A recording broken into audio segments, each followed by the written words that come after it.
Welcome back to the Lydia McGrew channel. We're going to have one more video, that is the one that I'm recording today, on editorial fatigue and the theories of Mark Goodacre on editorial fatigue. There are other passages in addition. There are many total passages that Goodacre claims show editorial fatigue. I'm not going to claim that I'm doing every single one, but I've definitely tried to pick out ones that are representative. I started with the one that he actually says is the best example, and so I don't think it can be claimed that I've, picked low-hanging fruit or something like that. If there is a specific example of editorial fatigue that you sincerely would like me to address at some later point, you can get in touch with me by email or by Facebook Messenger or something and say, hey, I watched your series, here's this other incident, would you consider adding that to your series? And I'll consider doing that. But I think this will be a sufficient set of examples to just really show the folly, if I may put it so strongly, the folly of these theories. I'm going to continue today with the phrase sudden onset fatigue syndrome, which I introduced later because, if anything, in the examples today, it's even more obvious that Goodacre is talking about some kind of fatigue setting in after this extremely short period of time within a given story, which just makes it all the stranger. This concerns the healing of the paralytic as told in Luke and in Mark, where Goodacre says that Luke's dependence on Mark and his attempts to change things are evident through this supposed phenomenon of editorial fatigue. So I'm going to read from Goodacre first, from his influential article on fatigue in the Synoptics. For a second example of Lucan fatigue, it will be instructive to look at the healing of the paralytic, to which Michael Goulder has drawn attention. Here, Luke omits to mention entry into a house, unlike Mark into one, which has the subsequent comment that many were gathered together so that there was no longer room for them, not even about the door, Mark 2:2. In agreement with Mark, however, Luke has plot developments that require Jesus to be in a crowded house of exactly the kind Mark mentions. He then quotes Mark 2:4, they could not get near him because of the crowd, and removed the roof above him and let down the pallet. Luke 5:19, finding no way to bring him in because of the crowd, they went up on the roof and let him down with his bed through the tiles. Okay, so the idea is that Luke omits to mention entry into a house early enough in the story. Now let's see how Goulder goes on. There are obvious difficulties here. I didn't notice them. Continuity errors like this are natural when a writer is dependent on the work of another. Luke omits to mention Mark's house, and his inadvertence results in men ascending the roof of a house that Jesus has not entered. Notice that we go from Luke omits to mention entry into a house to a house that he has not entered. One really wonders where the discipline of contemporary New Testament scholarship would be without the argument from silence. That's quite a slide from omits to mention to has not entered. So the idea is supposed to be that Luke begins his story in Luke 5:17, and that he is supposedly not going to mention Mark's idea that Jesus is in a house from the Markan story that he's supposedly just copying. But then he becomes fatigued so quickly that by verse 19, just 2 verses later, Luke forgets that he hasn't mentioned the house and then goes into mentioning they're having to go up on the roof and let him down through the roof of a house that he, quote unquote, has not entered. Now, I'm sorry, but this is just ridiculous. That's only 2 verses. Listen to how Luke begins. I'm going to read verses 17 through 19. Luke 5, 17 through 19. This is in the NASB. And it came about one day that he was teaching, and there were some Pharisees and teachers of the law sitting there who had come from every village of Galilee and Judea and from Jerusalem. And the power of the Lord was present for him to perform healing. And behold, some men were carrying on a bed a man who was paralyzed, and they were trying to bring him in and to set him down in front of him. Notice this is verse 18, only the second verse of Luke's story, and he uses the phrase, bring him in. So there's already some idea that you're trying to bring him in somewhere, okay? And not finding any way to bring him in. It's a repeat of what it just said. Because of the crowd, they went up on the roof and let him down. Okay, so Luke mentions very early that they're trying to bring him in. There's definitely an implication that Jesus is indoors, and that's just in verse 18, and then in verse 19 it just becomes obvious that Jesus is indoors because they go up to the roof to let him in, because it says they can't bring him in because of the crowd. Where is the continuity error? Now the contrast with Mark, all right, I'm going to read Mark 2:1. I'm in the 1970s NASB. And when he had come back to Capernaum several days afterward, it was heard that he was at home. Now, check that out. In the Greek, it's in-house, at home, translated that way at home in several translations, but in several other translations translated in the house. Either appears to be legitimate. But Goodacre is definitely taking it to be in the house. So he came back to Capernaum, and notice the idea is that Capernaum is his base of operations, and you see this multiple times in the synoptics, that he had a regular base of operations there in Capernaum. So it could just be at home, meaning back in Capernaum at the place where he usually resides in Capernaum, or it could be in the house. Goodacre has to take it to be definitely one of those, to have an explicit reference to his being in a house. The very first verse, okay, of the story in Mark. Then Mark does go on, and many were gathered together so that there was no longer room even near the door, so that's further indication that he's inside. Luke doesn't happen to include that about not being room near the door. And they came, bringing to him a paralytic, carried by 4 men, and being unable to get to him on account of the crowd, they removed the roof above him. Okay, so the only difference here is that Mark makes reference a tiny bit earlier in his telling of the story to Jesus being definitely indoors. And then Goodacre tries to spin this into a continuity error, in other words, a contradiction, very artificial claim, simply because Luke doesn't imply his being indoors quite as early in the story as Mark does. Even though in the very second verse in Luke's story it says bring him in. They were trying to bring him in, and then in the third verse they couldn't find a way to bring him in because of the crowd. But that's not early enough to avoid the supposed continuity error, which he then grossly overstates, results in men ascending the roof of a house that Jesus has not entered. Now, I'm gonna make an analogy here. Suppose that 2 different people told you about running into an old acquaintance when they were out. And the first person tells you, we ran into so-and-so in the store the other day. And then goes on and tells you about their conversation and says, and when we got to the checkout line, and it's just a few sentences later, we got to the checkout line, she said, okay, all right. The second person, when telling you about the same meeting, says, we ran into so-and-so the other day, and we were talking about this and that, and when we got to the checkout line, she said, and doesn't happen to use the phrase in the store at the very beginning. Would it be reasonable to call this a continuity error?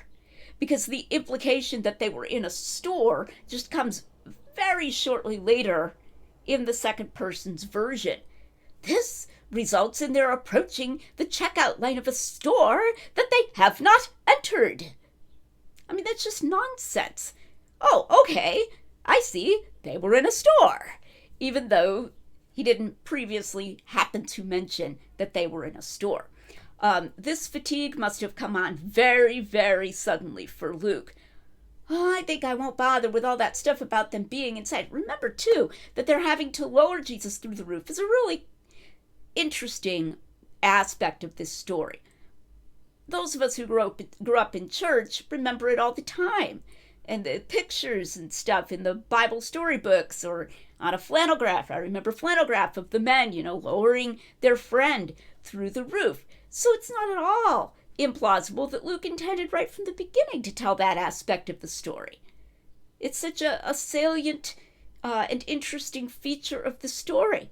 So otherwise, we're supposed to think he was going to try to sort of streamline it, not mention that, but within 2 verses he forgot and brings it back in. But then that requires Jesus to be in a house, and oh noes, he didn't mention the house in his very first 2 verses explicitly, like Mark does. Ridiculous. Completely silly lack of common sense. All right, let's continue with the second supposed example of editorial fatigue in the story of the paralytic. All right, back to Goodacre. It might be added as further evidence from the same pericope that Luke has the scribes and the Pharisees debating not as in Mark in their hearts, but apparently aloud. He cites Luke 5:21, which we will read in a moment. This is in spite of the fact that Jesus goes on to question them in both Luke and Mark why they have been debating in their hearts. The latter phrase has simply come in by fatigue from Mark. Okay, this is another claimed contradiction, very artificial attempt to create a contradiction. He's saying that when they're thinking that Jesus is a blasphemer in Luke, Luke is portraying them as saying it out loud, speaking out loud, whereas Mark is implying that they were just thinking it and that Jesus knew their thoughts. So let me read that part of it from Mark and then from Luke. Okay.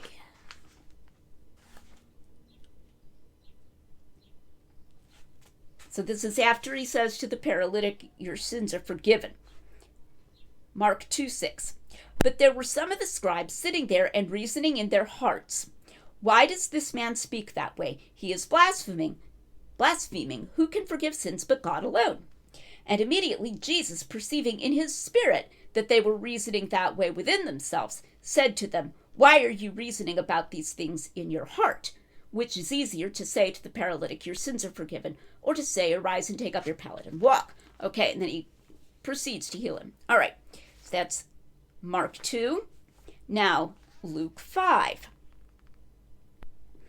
Jesus tells the man that his sins are forgiven. Luke 5:21, and the scribes and the Pharisees began to reason.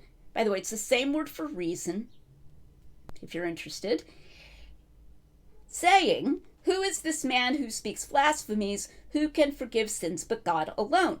But Jesus, aware of their reasonings, answered and said to them, why are you reasoning in your hearts? Which is easier, to say, your sins have been forgiven, or to say, rise and walk. All right, so apparently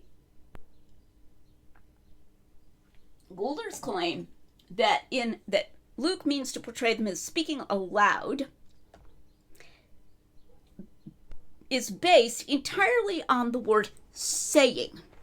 All right, they began to reason saying. But how many of us refer to someone as saying something in his mind? Okay, we do that all the time. In fact, one way that we sometimes do it in colloquial American idiom is we'll say, and I'm like, oh, brother, why are you doing this? Okay, I'm like, and sometimes you even have to ask the person, so did you actually say that? Or were you just thinking that? I can't count the number of conversations I've had where I or the other person has had to ask for that clarification. So the word saying doesn't have to imply that they were speaking out loud in contradiction to Mark. But beyond that, in verse 22, Luke 5:22, Luke says, "But Jesus, aware of their reasonings, answered and said to them, 'Why are you reasoning in your hearts?'" So there's something about Jesus' awareness right away that seems to call for comment. So if he was trying to change the implication that Jesus knew their thoughts, maybe guessed them from, the appearance on their faces or nudging each other, etc., or just because Jesus is Jesus and knows people's thoughts. If Luke were trying to erase that, there would be no point right away after what he quotes the Pharisees as, quote, saying, in mentioning Jesus was aware of their thoughts. This is all very close together. The scribes and the Pharisees began to reason, saying, and then he summarizes what they say, that it's a blasphemy. Okay, who can forgive sins but God? But Jesus, aware of their reasonings, answered and said to them, "Why are you reasoning in your hearts?" So this is a little bit like a few verses earlier.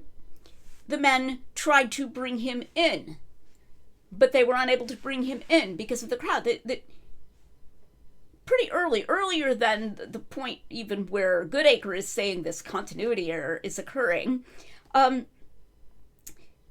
there's an implication of the very thing that Goodacre is saying that Luke is trying to cut out. In this case, it's Jesus knowing their thoughts. But it says he was aware of their reasonings. So I really think that is very similar to what is said in Mark. And this is so close together. It's literally the very next verse. So the implication, quite frankly, is silly. That in writing what we have here as verse 21, Luke has said to himself, I'm going to cut out that implication that Jesus has ESP. I'm going to have them say it out loud, and that heavy implication is there in the word saying, but then almost instantly forgets that that's what he was going to do, so that immediately after citing what the reasoning was that they were using, that Jesus was blaspheming, he says Jesus is aware of their thoughts, and then it just comes in by fatigue. He sort of fogs out, "Why are you reasoning in your hearts?" So that if Luke had had access to modern word processing and could, print out a copy and proofread it, he would have said, "Oh, I shouldn't have that in your hearts thing in there because I was going to have them say it out loud. Cut that." Okay, this fatigue sets in pretty much instantaneously. Now, the problem really is that the arguments here are quite poor.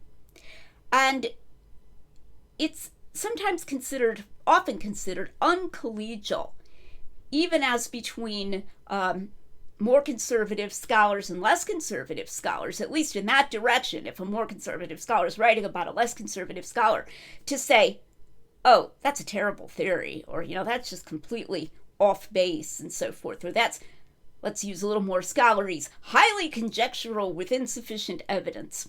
And in this way, the discipline becomes mutually reinforcing because everybody has to treat each other with kid gloves. And nobody can just say, "That's just completely silly." When someone comes along and has the little parenthetical remarks with the Greek words transliterated, and we're all supposed to kind of go ooh and ah, but there's nothing here. There's no magic here about insider status or, Greek words or whatever. You can check any place where he's claiming it. It's like you go and you find out, oh, okay, the point of that Greek quotation is the word saying. That's what Goodacre means when he says it's apparently allowed. Okay, you can look that up. You don't have to be able to read Greek fluently to be struck by some kind of bolt of lightning and then realize, oh, Mark Goodacre must be right because there's this deep hidden thing. It's not like that. He's just overreading it, whatever language it's in. Saying doesn't have to mean that, and it's highly implausible to begin with and highly complex for Luke to be undergoing fatigue almost instantaneously and then sort of falling back into saying that Jesus said it was in their hearts. It's come to my attention in the last week or so that a audio podcast has been released with Nelson and Perique, and I haven't listened to it. I prefer to get my information from reading by eye. That's just easier for me than by listening. But I'm told that in the course of it, they state that Lydia has not engaged with editorial fatigue. Now, it was released after this series had been going on for a while. It's possible that it was recorded before this series had begun, or perhaps they just didn't look at my YouTube channel to find out, or maybe it doesn't count as engaging unless you agree with editorial fatigue. But I trust that this series has shown that it's entirely possible to engage with something that sounds really esoteric and difficult and deep and professional and complicated. Editorial, there's this thing called editorial fatigue, and to engage with that in detail and just see that it's just not gelling with common sense. The one in this video that I think is even more obvious and most obvious there is a house which he has not entered. There really is no continuity error there at all in Luke in either of these ways in this story. I'd like to move on to some other topics at this point in my channel, but I may come back later at some other time when I'm looking for inspiration and add another instance that Goodacre gives supposedly of editorial fatigue. In the meantime, I hope you will like and subscribe if you haven't already done both of those things, and continue coming back to the Lydia McGrew channel where we're making common sense rigorous.